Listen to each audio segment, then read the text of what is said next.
कोकणातली तरव सपवणे वेळेची तटे लावची पद्धत। नमस्कार मंडळी, मी कोकणी व्लॉगर स्वागत करते माझ्या व्लॉगमध्ये। तर मंडळी, तुमका पहिल्यांदा इंट्रोवरनं लक्षात येईल नसात की तटे म्हणजे काय, तर तटे लावची पद्धत काय आहे। तर जुन्या लोकांची कोकणातली ना परंपरा खरं काय काय असत ना, ते एकदम अर्थपूर्ण असतात, त्या काहीतरी अर्थ म्हणून त्या बनवलेला असा। तर पहिल्यांदाची लोक ना कोपऱ्यामध्ये तट्टे घालत, तर तट्टेमध्ये आधी काय तर तुमका सांगताय। तर पहिल्यांदा लोक असं ना काठी एकमेकावर अशी रचत आणि त्यांना बांधत आणि त्याचं असं गोल रिंगण तयार करत आणि त्या गोल रिंगण ना असं आपल्या घराच्या कोणात ठेवत आणि त्याच्यात तांदूळ ओतले जायत। तर तांदूळ ओतूसाठी पहिल्यांदा आता कसे बॅलर परत पिशवी असा काय काय इला, पण तेव्हा असं काय नव्हतं। तर त्यांनी त्या लोकांनी ना तेव्हा तट्टे घालूची पद्धत होती, तर त्या रिंगणाक ना तट्टे म्हटला जाय। आणि हेच तट्टे कसे घालतात आज तुमका दाखवतलं आहे। तर पहिल्यांदा हे पेंडी असतात ना आपले तरवाचे, ते आपले घ्यायचे आणि बैलाच्या तकडे न्यायचे।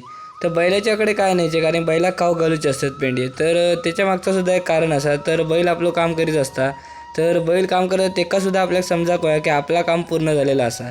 तर त्याच्यासाठी त्याच्या तोंडात नाही पेंडे दिले जातात आणि ते पेंडे असतात ना, ते परत खाल्लेले पेंडे आपण कोपऱ्यात घेऊन यायचे आणि कोपऱ्यात घेऊन येण्यानंतर ते तट्टे लावले जातात। आणि तेच तट्टे ना एक लावची वेगळी पद्धत असतात, तर ती पद्धत दाखवते। तर पहिल्यांदा ना ही पेंडी अशी उभी करायची आणि त्याच्यामध्ये ना असं चिखल टाकलं जातं, तर कारण सेम असं ते तट्ट्यांसारखे असायचं। पहिल्यांदा जे काठींचे तट्टे करायचे तसे, तर असेच गोल आकार तट्टे करायचे आणि त्याच्यात तांदूळ ओतले जाय।